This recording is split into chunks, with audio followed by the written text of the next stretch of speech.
Hey guys, thanks for joining me. And if you like what you see, please subscribe. Hello, friends. I did not buy this knife drunk. However, I did buy it thinking that I would not like it because everything I've seen on social media and I've seen about it, in general, I don't really like it.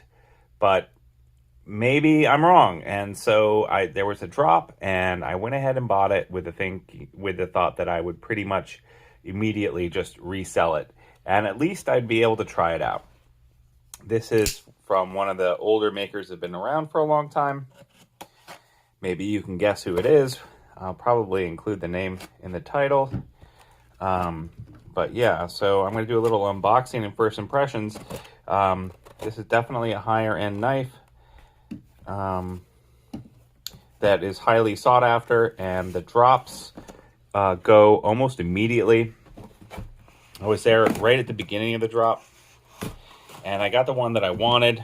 Some of the other ones went first, but this was one of the ones that went very soon thereafter. DLT. Man, have I been opening a lot of boxes from DLT lately. So look at the packing slip. Yeah, this is an expensive knife. Not one that I can afford. Not one that I should have bought. But I did because I want to bring you guys content, and also I'm really curious about this knife.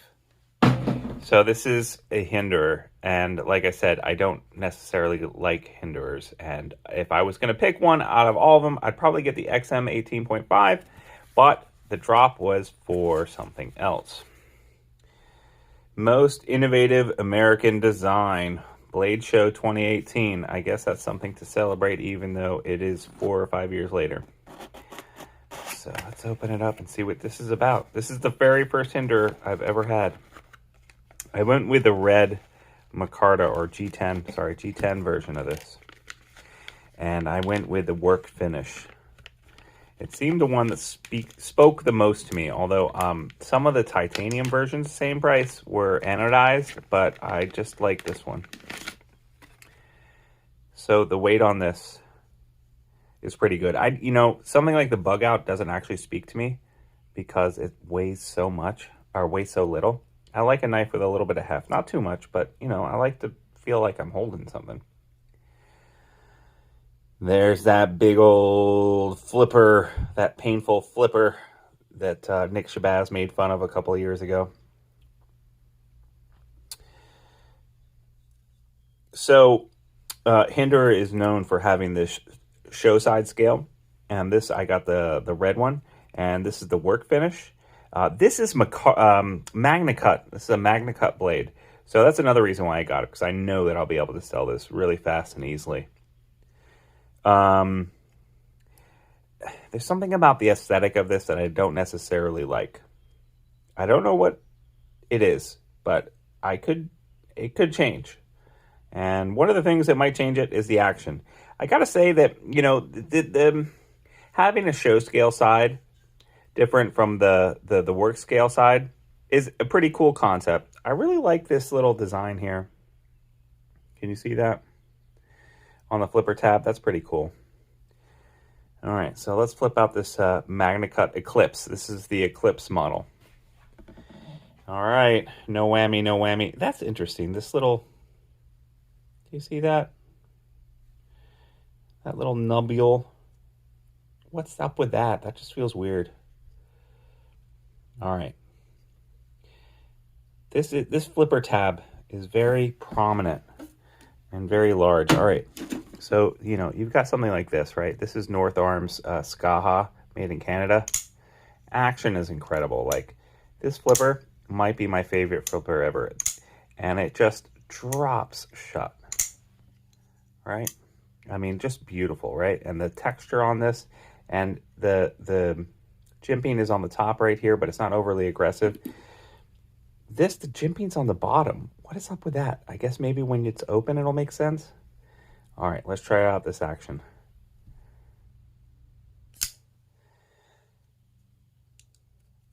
Oh, yeah.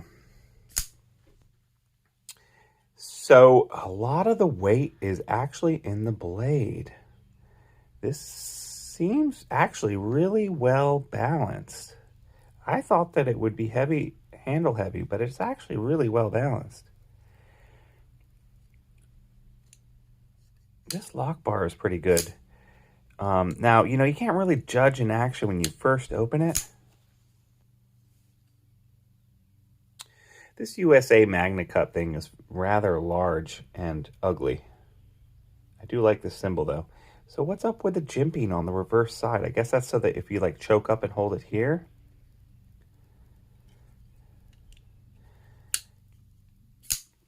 So the pivot, of course, is meant for some kind of coin or something. I don't think I even have a coin. Do I have a coin on me? I don't think I even have a coin on me.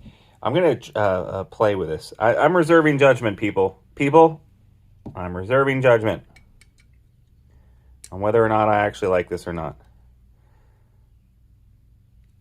Something about Hinderer that initially I don't necessarily think I like. I'm just loosening the tension on this to see how the action feels. A knife needs to break in on the action, but just loosening it up a little bit. Is there any blade? No, absolutely zero blade play. Look at these standoffs, like how big they are. Like they're thin in the middle, but they're big. And there's 3 of them, so that's gonna add a lot of rigidity. I do like this red color. Kind of reminds me of a couple of the other red blades I have, like this EXO and this Demco. That's a nice set of knives right there, right?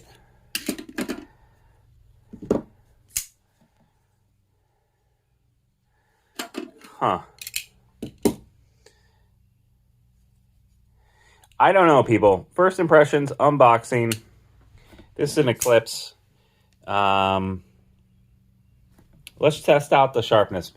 Let's see how they actually sent this. And I wonder what the HRC, the Rockwell hardness on this is too.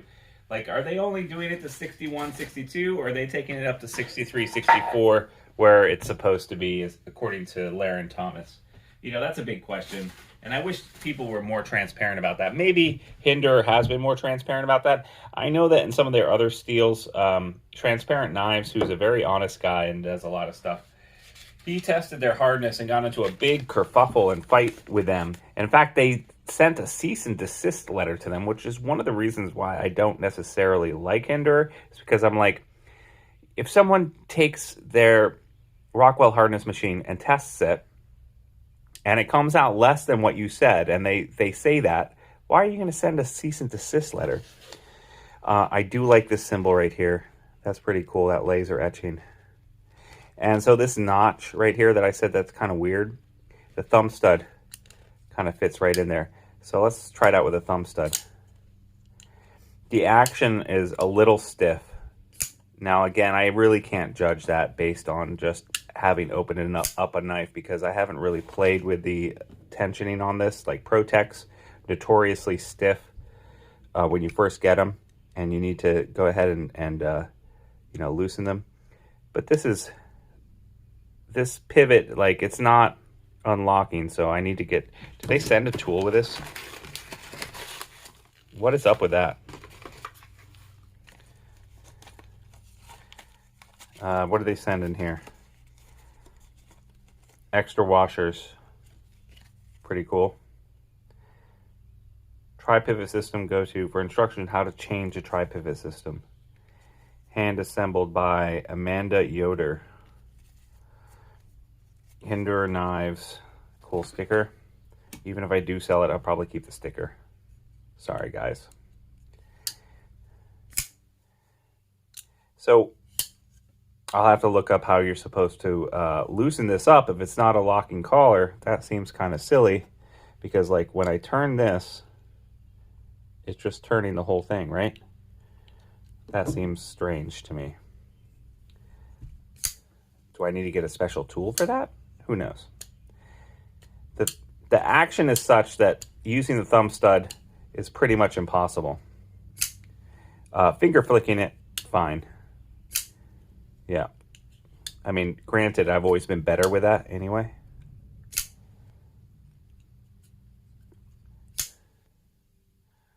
Nice jimping up here, kind of big. I always like a little bit of jimping on the back of the blade. The thickness, it's interesting how it goes up to a peak and then it goes down thin again, and then it gets thick over here at the point and comes down. I do like the blade shape. I don't know how practical that is, but it is nice to see something different. All right, yeah, I wanted to test how sharp this was. Huh, is there a burr there?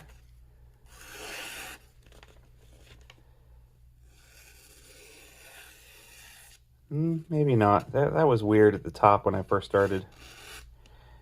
I don't think it'll scroll cut, though. Yeah, it's not going to scroll cut. Not especially sharp. And there's a little part right here that's not sharp at all. All right, so first off,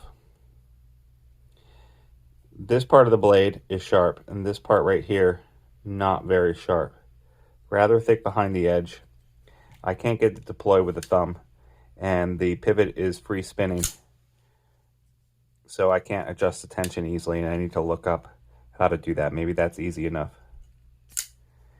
However, the flicker version, absolutely fine. The lock seems absolutely Loctite, and I like that. And you know, this cutout seems really good. I don't know. All right, so I'm gonna make a couple of videos about this. I just said that it wasn't sharp, and then I ended up cutting myself on the cuticle of my thumb at the one part that is sharp. So I'm just gonna do this with my thumb, with my other hand, so you don't have to see that. I have a couple of friends who are phobic about blood, but you know, so I was closing it, and I guess my thumb was right here, and it just cut right here on my other finger. Not much, just a little nick. But there was a part here, right here, that was not very sharp on the paper cut test.